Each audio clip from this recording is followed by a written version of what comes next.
I know this may sound kind of foolish, but it is me after all. Is anyone other than me warm in here? Well, I have an easy solution then. And with your indulgence, I will take off the layer of wool that I have sitting on my outside. Miss Van, I got an amen out of Miss Van. I didn't even start preaching. I've already loosened my tie as far as it will go, and it still hold my microphone. So, that's okay.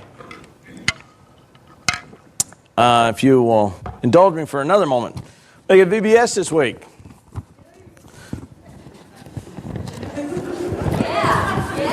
I get the best sound bites, don't I? I get the best sound bites. And I don't even pay for them. I mean, we had, on average, 42 leaders that were here, 82 learners with a total of 124, 99 total students enrolled in VBS this summer. So, thank you all for those who helped. Thank you all for donating stuff and snacks for the kiddos. So I wanted to put that out there for you. Galatians chapter 5, verses 16 through 26. My voice is trying to go AWOL on me, and I'm trying to keep it there as long as it'll go. So we may not make it all the way through, which would be to the delight of many of you, because we'll beat the Methodists to the white meat today.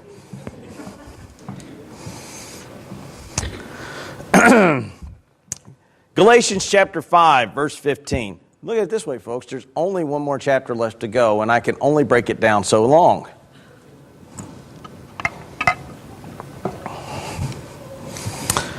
But I say, walk by the Spirit, and you will not gratify the desires of the flesh. For the desires of the flesh are against the Spirit, and the desires of the Spirit are against the flesh.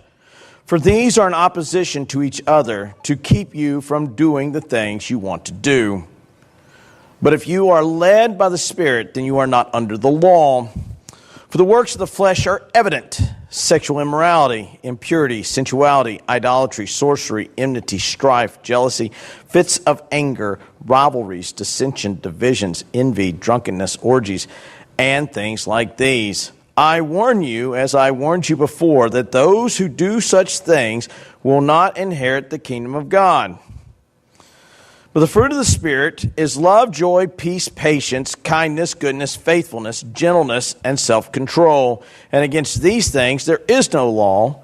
And those who belong to Christ Jesus have crucified the flesh with its passion and its desires.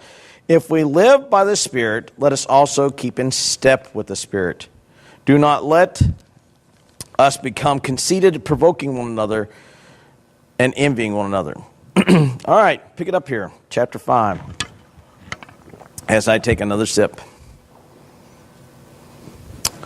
Finish out last week talking about the introduction of the Spirit and how one is to live. How one is to live. And why is it important to leave the Faith Plus crowd behind? Why? Because we took out the rugs and now we string a cable across the stage. The praise band has it out for your pastor. No, no, let me go this way. Sorry, folks. It's their fault. So anyhow, this faith plus concept, why do we leave it behind? Because as we saw last week, if we can obtain our salvation through works, the offense of the cross loses its purpose. The offensiveness of what happens at the cross, the scandal of what happens at the cross loses its meaning, because the scandal of the cross is that an innocent individual is slaughtered for your crime. But if it's faith plus works, if it's the checklist you have, then there's no scandal, because you and your merit can cause you to be saved. That's what Paul's been saying this whole time. And so we pick up here. Why? Because the folks that are laying the charge, the Judaizers, are saying, but wait, Paul is teaching cheap grace. You watch, I won't trip over that cable. Paul is teaching cheap grace. And in that cheap grace, there's no way to maintain the ability of a person holy walk. See, they can do whatever they want. And it's okay. And that's wrong. What Paul is saying, the end result of what Paul is saying is that it's okay, but as long as you're saved, you can do whatever you want. And Paul here at the end says, no.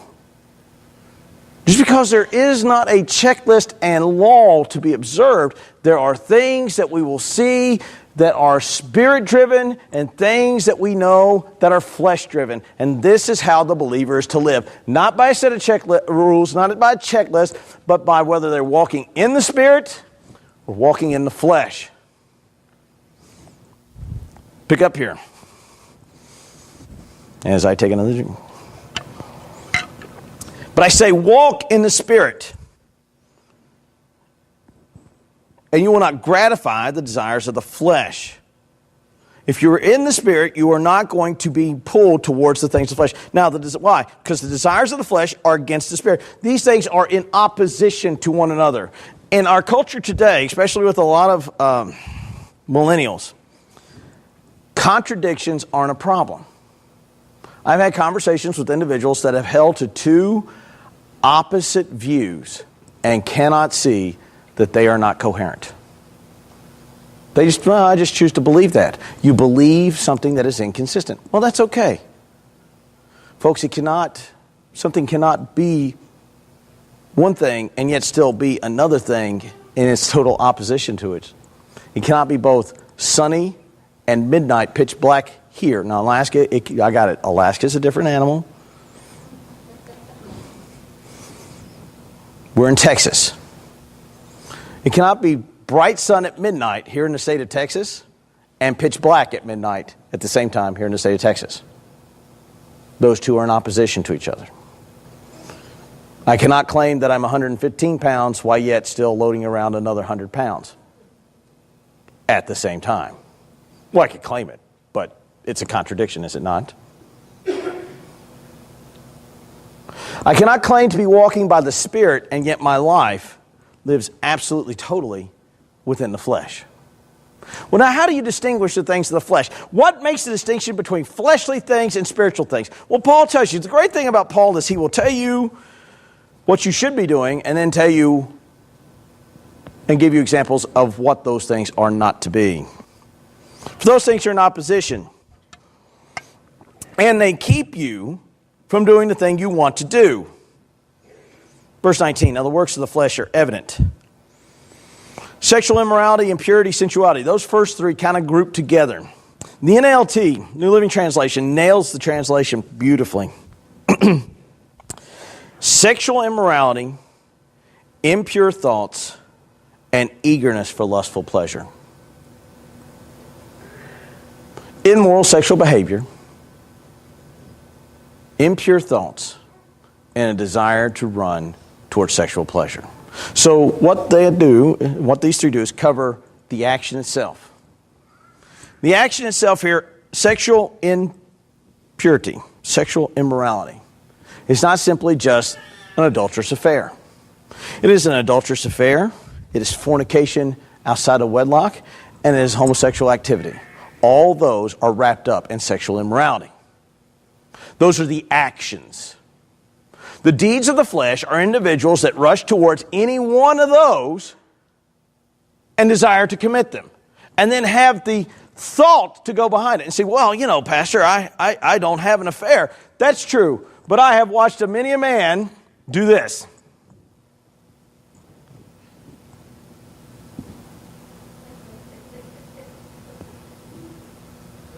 You're going to snap that knee, brother. I didn't commit an affair. But actually, you kind of did. Because you thought it in your mind. The thought was there. If the opportunity presented itself with the thought that you just had, the opportunity for you to rush into sexual immorality was as high significant. Why? Because you did not curb in the thought of the mind. So it's not just simply the action alone, but it's also the thought itself. Whether or not you take that long look or not, or whether or not you sit and wear cheap sunglasses, as ZZ Top says, and follow people at night. Not the reference? Okay, great. I'm going to keep swinging. I'll finally get a reference that you guys will all know, and then we'll all rejoice.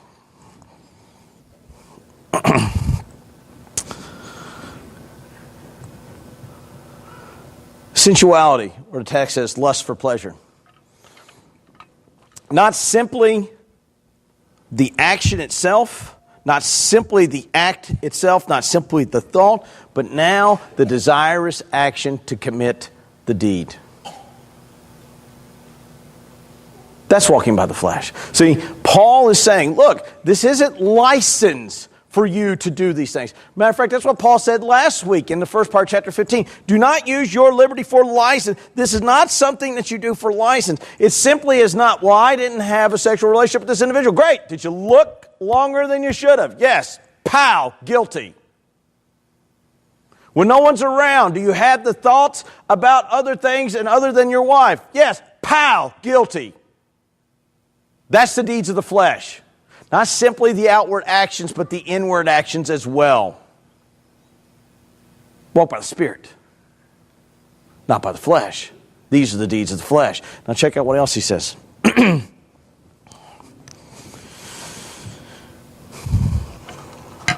Idolatry and sorcery. Those are interesting pairings.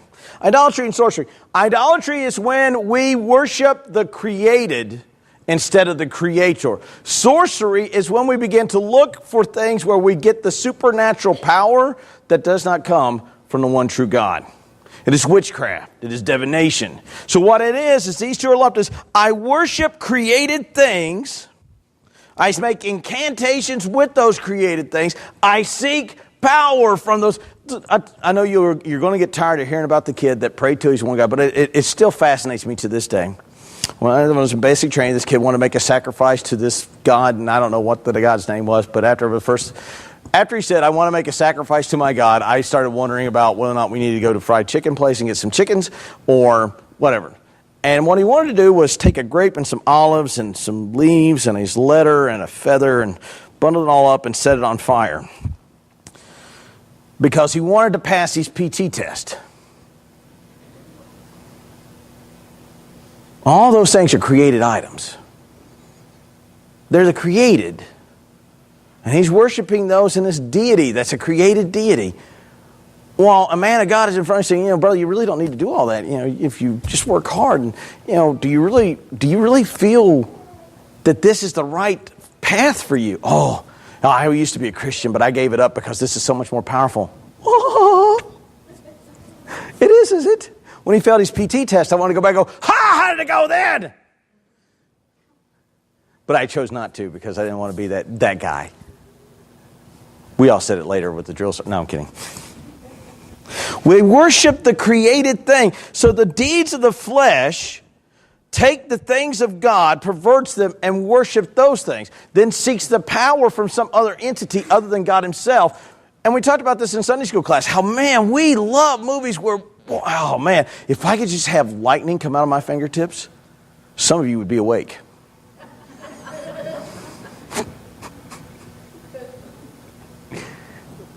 Have you ever just wanted to move something like Yoda did that one time?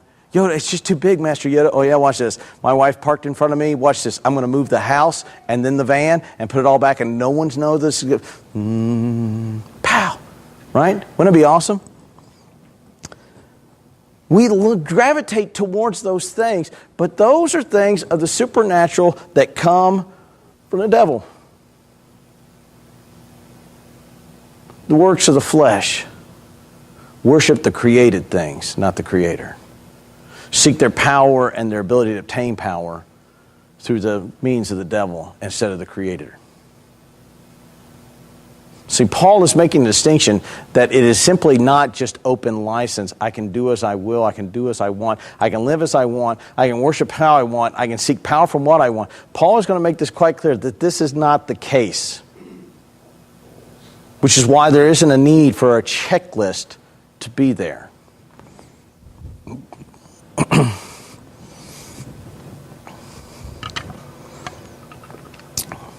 Fits of anger. If you pull in front of me on an empty highway and I'm the only one in the left lane and you slow down, I will have a fit of anger. There's 4 lanes. I'm the only one on the road and you chose to get in front of me. You doubt me? Ask my wife. She gets to hear all my fits of outbursts of anger. This is not anger. And I've lost my notes. Because... fits of anger. This is anger that is based out of selfish motives and hurt of pride.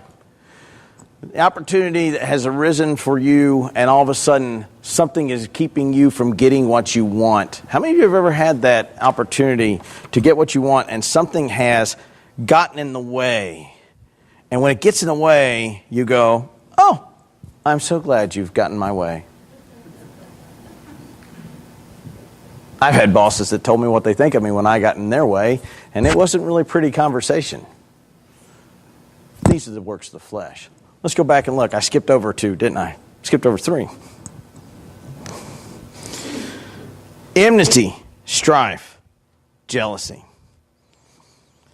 Enmity is hatred towards classes, nationalities, peoples. This goes back to the passage there in Christ. There is no Jew, nor Greek, slave, nor free. You see how he's tying this all back together? Enmity, works of the flesh, is a hatred towards those things that aren't like us. Strife, it's used sometimes as hatred for the world, but more importantly, hatred for internally of people inside the church towards other people in the church. I have to ask for a raise of hands. We all know people that cause strife within operations, right? They are pot stirrers. And man, if they ain't got a pot to stir, they're going to stir your pot, are they not? I'm a button pusher. You can ask Stephanie. Whoa, don't. Once I find your buttons, it's a temptation not to go, I wonder what will happen if I push that button. I've never seen a red button I haven't wanted to push. How many of you are that way, right? If you want me to push a button, put do not push this button over top of it. Because there's a desire within me to go,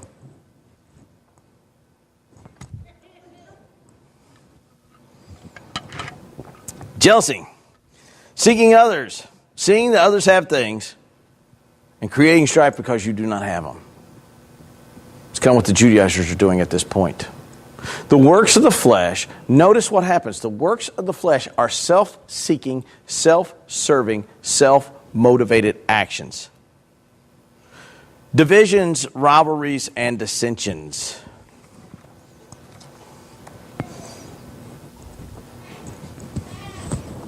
Rivalries are 2 split families. I come from West Virginia. 2 counties over was one of the greatest rivalries in American history. The Hatfields and the McCoys fought across the Tug Fork River for a good long while, where one family was almost annihilated by the other. Some say it was over a pig. It was a little bit more complicated than just being over a pig. That was a rivalry where the federal government had to eventually get involved to stop that nonsense. Divisions and dissension. The NLT nails this perfectly. My small group knows more than everyone else, and everyone else is wrong except for my small group. That causes rivalries and dissension. Why? And I've seen this within churches all over. You have a small little group of folks that's their way or the highway, and they never are wrong. Everyone else is, but they never are. Folks, that is a dissension and division that begins within a church that has no other purpose than self-centeredness. Why? Because it's about the centeredness and the desire of the group, not the totality of the whole. Those are the works of the flesh. Those are the desires of the flesh. Those are the desires of the individuals that want to keep the law, that wish to be legalistic. They form into very small little enclaves, and they're always right. And everyone else that isn't like them is certainly wrong. That is an amazing concept. Guys, I'm wrong every day. Why? I'm married. Anyhow.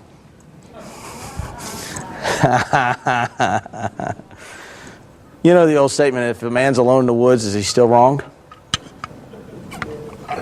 Yeah, because he didn't call home. Envy, drunkenness, and orgies. Envy, this is jealousy on steroids. This is the perversion of that. This is to the point where not only are you jealous of things, but now you have a deep-seated hatred for the person having it. My neighbor's got a new car. Oh, a worthless individual. He probably exploited his workers to get it. This is what you hear from the Occupy movement about the 1%. This is what you hear from a lot of the Democratic side about, you didn't build that. Other people helped you build that. It's not fair that you get to keep your... It's an envy attitude. It's an envy mindset. I should have equal claim to the hard work that you've done. Well, did you help build it from scratch? No. Were you there when I was putting all my money into the business? No. Well, then shut up and take your paycheck. We have a problem in our culture today where envy is driving our politics, and politicians are feeding you the envy trade. We're about ready to rip our nation apart because we've got people envying other people because they have more. Folks, I have been to poor places in the world. I stole this from Larry Smith there. There's nobody in America that is as poor as other people in the rest of the world. There's poverty in America, sure. But dirt poor, like we all keep claiming, folks, I've seen dirt poor. And it doesn't exist in our country. That's a myth that you've been sold for political gain.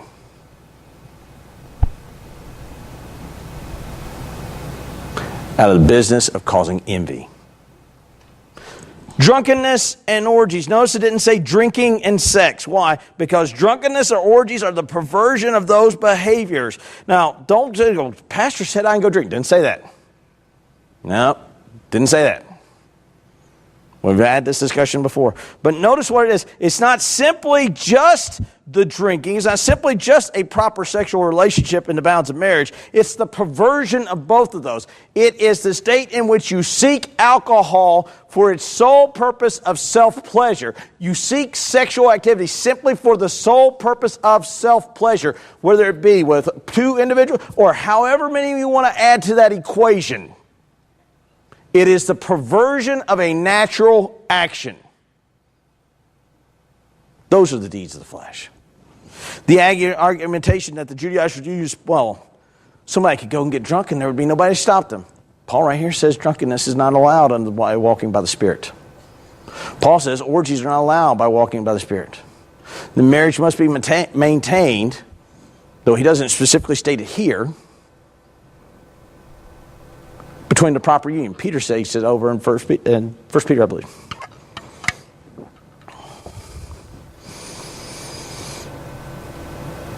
And things like these.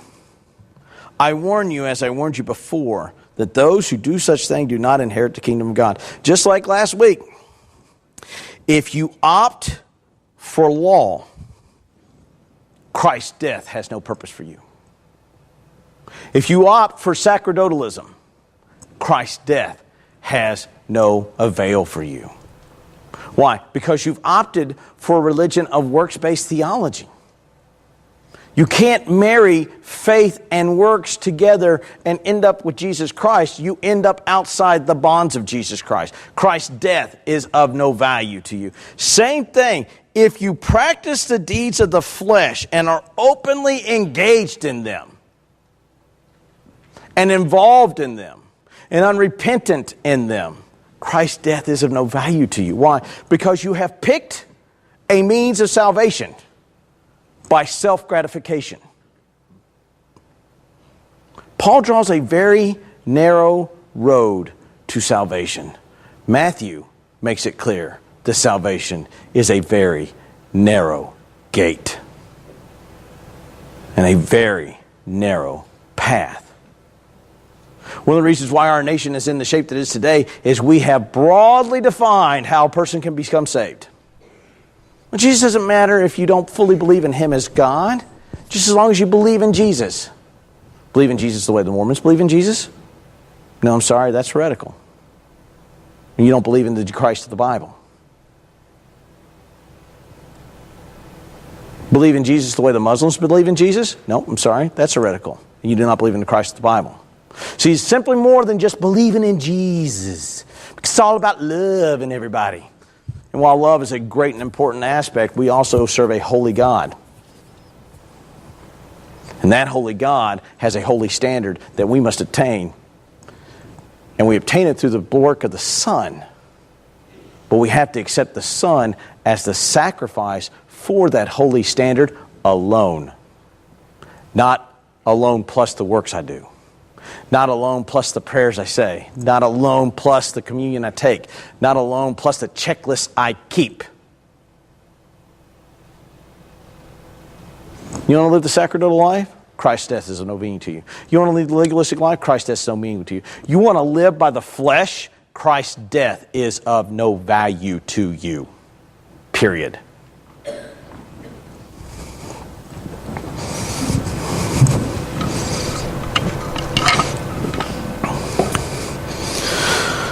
But those who do such thing will not inherit the kingdom of God. But the fruit of the Spirit. Now here's where Paul makes this shift. You say, he's using notes. Yes, I know. When I have a lot of things I want to remember, I write them down. The fruit of the Spirit. Notice that the fruit of the Spirit and the fruit of the flesh are almost direct opposites of each other. You've never noticed this? Love, joy, peace, patience, kindness, goodness, faithfulness, gentleness, self-control. I mean, I know the little song, kiddos, the fruit of the Spirit's not a... No? Okay, well, we'll just keep going then. And against such things, there is no law. First three, love, joy, peace.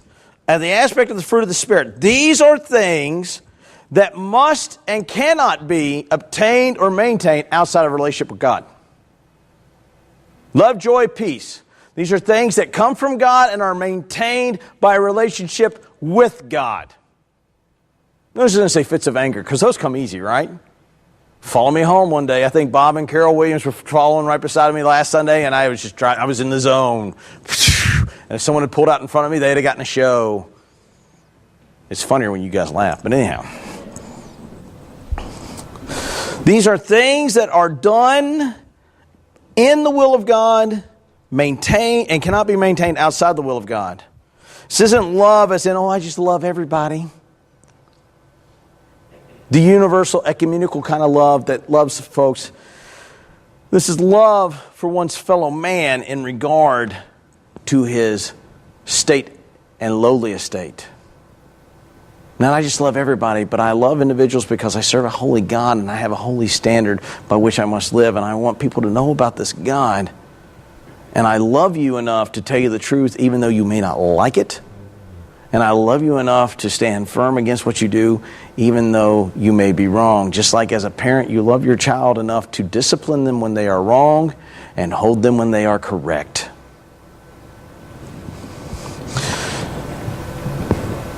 Peace. Joy's kind of, if you don't have joy, it's grounded in a conscious relationship in God. That's the purpose of joy. It is consciously aware of its relationship with God and constantly seeks to be involved in that relationship with God. It is one that, while elsewhere in the New Testament it says, count it all joy when going through trials and tribulation. I've always thought that an odd verse because it's not fun. And the author is not saying, have a smile on your face and tell everybody how great it is that you've got your head sewed to the carpet. It's be joyful in the fact that things could be far worse, and be joyful in the fact that you serve the risen Savior, and be joyful in the fact that should whatever ailment comes, you know that you will rise to be with the Lord one day. The joy and the knowledge of the security of your salvation should be driving and a driving force within your life, and evident. Peace. It's not, bunch of, far out, man. All we got to have is some peace. No. Inner peace in a right relationship with God. A mind tranquilly in tune with the things of God. A mind that is so focused on the things of God that when the things and the calamity of the world comes against the mind, it can simply go, I know that the wolf is at the door. I know that I have lost my job. I know that I have lost my health. I know that I've lost all that I own. But I still serve the one true God and am at total peace. The peace that allows John Huss to be burned alive singing hymns.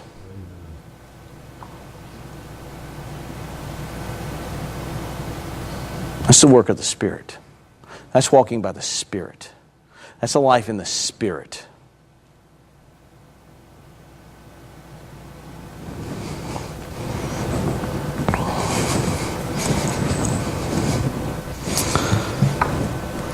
Patience, kindness, goodness, long-suffering.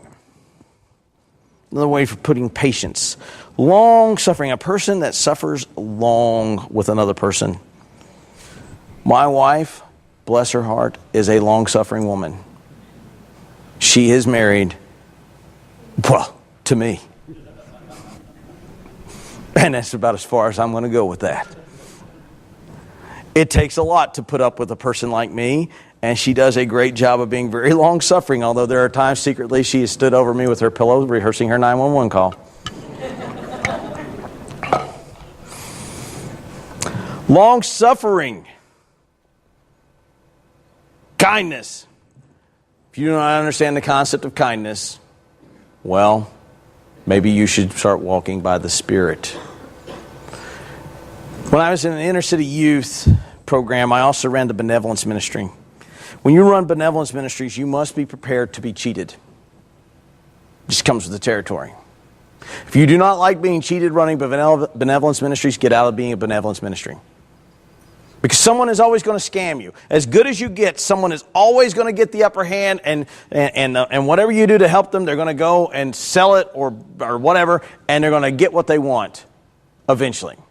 If you run it happens. And there's two ways of handling it. You can allow it to eat you up, or understand that what you did was an act of kindness, and how they perverted it falls upon them.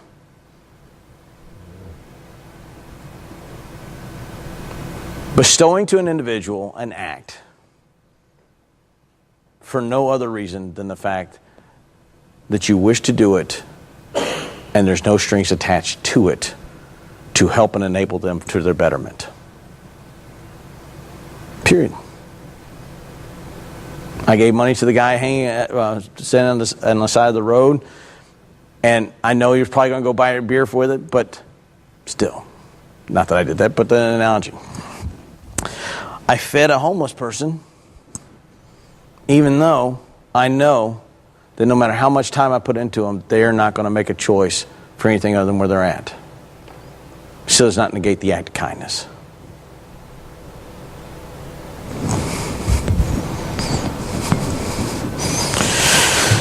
Gentleness.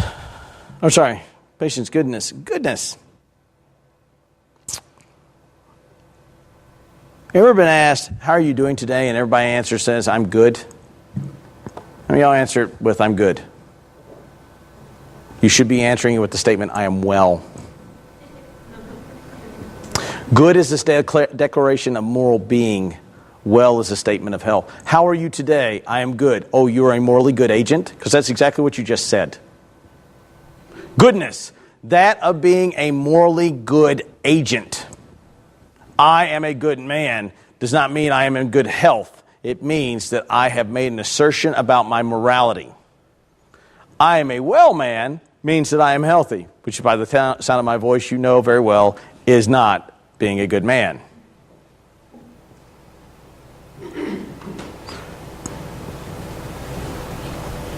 Patience, kindness, goodness. Moral well-being. Being morally faithful in your call. These are the works of the Spirit. Notice that they have nothing to do with the works of the flesh. Notice they are counter opposites to them all. And notice that all of them require something of you towards someone else. The other ones were self-seeking. These are self-serving. Did you catch that? Those are self-seeking. These are self-serving. Over in Mark, Jesus says, the Son of Man did not come to be what? Served. But comes to serve. A lot of times, folks, we get wrapped up around our ideas in ourselves, and we believe that our existence upon the earth is to be served by everyone around us and not to be a point of service to everyone else around us.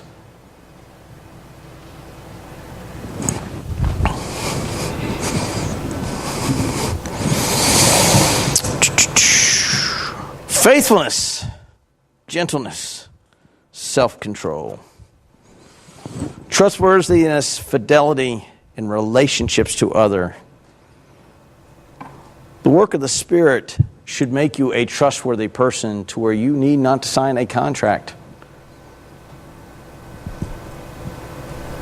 where you must shake a hand, where you must swear by your mother's eyes, or your mother's grave. You're simply, your yes is your yes and your no is your no, and anything beyond that is sin. Trustworthiness. That is the work of the Spirit. Are you a trustworthy person? Can someone put their trust in you, or are you too leaky a vessel to put any trust into? Gentleness, meekness, humility towards others. One of the best examples, I guess, of gentleness, and for some of you older people, this analogy may work. To Kill a Mockingbird, Atticus Finch.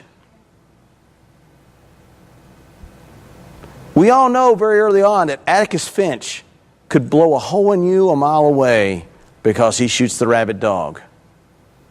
But Atticus Finch, when facing a large crowd and a large mob, maintained his meek and composed nature even after being spit upon. Was that not correct? He was a man of controlled meekness and mildness, did not brag about his great ability, and when his children began to run other people down in town, he corrected them about their behavior. It's a walk of the Spirit. Why? Have you ever seen us when we're winning? Have you watched a football game lately?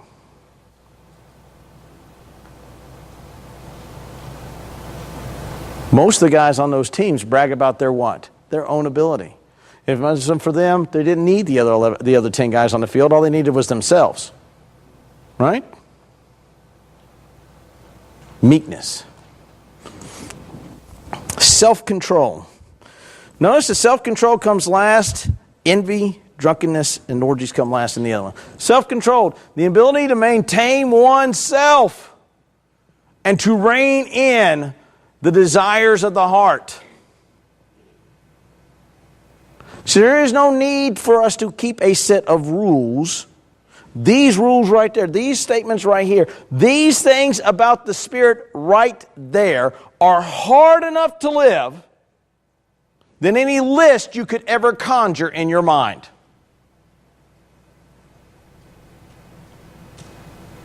Well, I'm not a drunkard. I don't participate in orgies. Okay, here's the thing. You were given one list and you're given the list of the opposite. And notice the distinction between the two. The one that walks by the Spirit, check this out. The one that walks by the Spirit, the text says, against such things there is no law. But notice how hard it is. Love for your fellow man. Joy in your relationship with God. Peace against all things that would come against you, and maintain that level of peace and tranquility with your relationship with God. Patience. If you've got children, this gets taxed greatly. Kindness, goodness, faithfulness, gentleness, self-control. Folks, these have to be lived in the Spirit, because if they could be lived in the flesh, it's not possible. These things war against the flesh. These things are in opposition to the flesh. They have to be lived within the Spirit, because we can't live them within the flesh. Oh, can a man be good and be fleshly? Sure, for a little bit. But will he be all these? Absolutely not. Why is it that the law does no good? Because we are indwelled with the Spirit that pushes us to live a life that Paul has laid out for us here. And when we start shifting over to rules-based, we forget that we ought to be loving. Because here's the thing, legalism is anything but loving.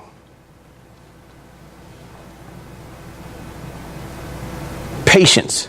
Legalism is anything but patience. Why? Because legalism keeps a tally of every time you broke the law. Gentle. Legalism I have never seen restore people to kindly. It usually responds with heavy law. Faithfulness. Oh, I'm faithful to the list, but am I faithful to the Spirit in which calls me and I walk in? No. Self-controlled. While you can make that claim from the legalistic argument, that's not really true self-control. Why? Because I've got the list that keeps me under control. I'm not walking by the Spirit to maintain control, because in walking to the Spirit, we will see in a minute, we crucify daily the deeds of the flesh to the cross. It's called mortification. We are putting to death the deeds of the flesh so that we can walk in the power of the Spirit. See, the whole idea that somehow that this is some type of free and cheap grace, go live those statements. Go live love, joy, peace, patience, kindness, goodness, faithfulness, gentleness, and self-control. Go live those every day perfectly from now until next Sunday, and let's see how well we do. That's the life of the believer. That's the life in the Spirit. Notice it doesn't say anything about lists. But in fact, it says everything that there is no law towards these things. The danger of legalism is then we go to and shift those away and we focus on the list. And then we can call ourselves holy because we focused on the list. But in reality, a true Spirit-filled life practices love, joy, peace, patience, kindness, goodness, faithfulness, gentleness, and self-control. Why? And those who belong to Christ have crucified the flesh with its passions and its desires. We have taken the deeds of the flesh. We have taken the desires of the heart. We have taken the sexual immorality, impurity, sensuality, idolatry, sorcery, enmity, strife, jealousy, fits of anger, rivalries, dissensions, divisions, envy, drunkenness, and orgies. And we've nailed those to the cross and are daily going about our life, weeding those out and exterminating them and eradicating them.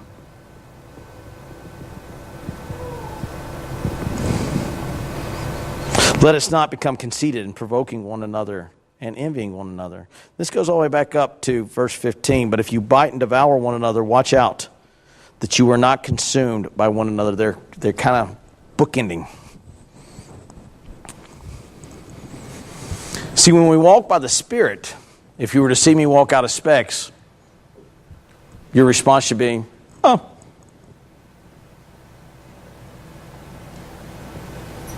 If we walk by the law, and you see me walk out of specs, it should be, well, we need to call the deacons about that. If you see me light up a cigar, your response by the Spirit should be, oh.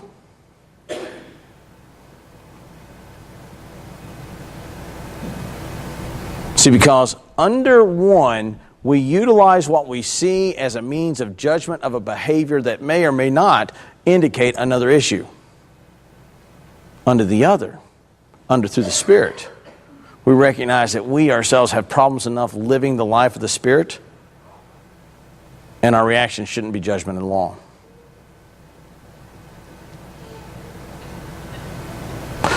America, Friday, was dealt a very, not great defeat, but great cause of concern for numerous reasons.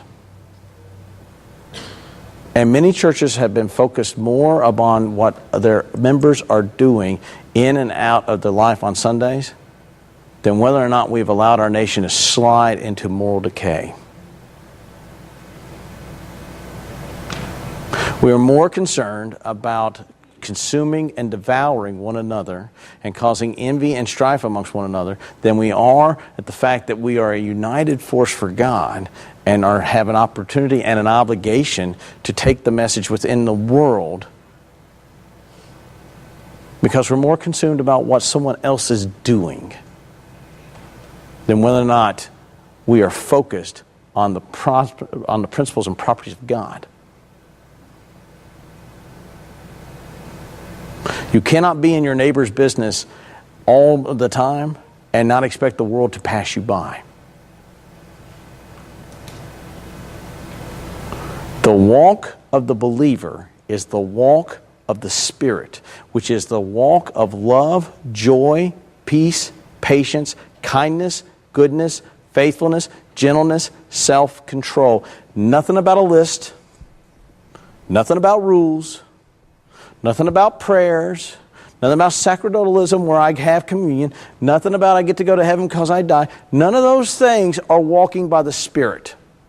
And when we get our eyes off walking by the Spirit and put our eyes by walking by the flesh, then we begin to build rules and lists by which we judge everyone around, and we cause envy, enmity, and strife within the body of Christ.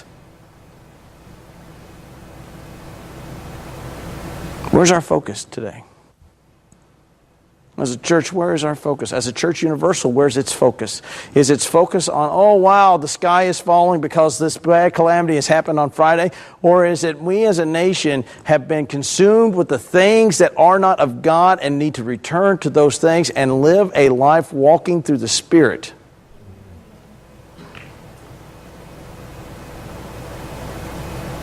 In the next several years, the true church is going to emerge and the false church is going to be revealed.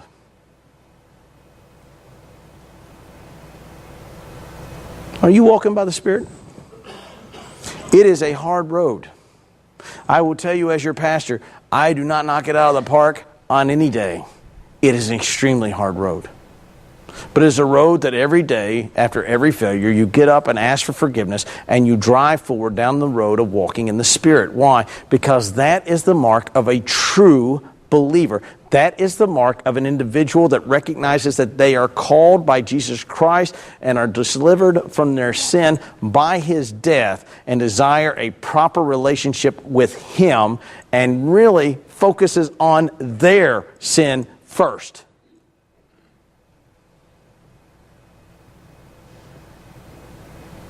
You're here today and you have tried living your life by all types of means. You've tried living your life by keeping rules, by being good enough, by saying prayers, by walking aisles, by going to communion, by going to church. And while nothing's bad in and of those things by themselves, none of those save in and of themselves. What delivers a person from the consequences of their sin, which is hell, is the death of Jesus Christ and the acceptance that Christ alone paid your penalty for your sin. If you've been here for a while and you say, I am tired of trying to live my life on my own terms, I'll be here at the front and would like to talk to you about Jesus Christ and how faith comes by the work of Christ. And our salvation is secure in Him by His death, burial, and resurrection. If you'll please stand as the praise band leads us in singing.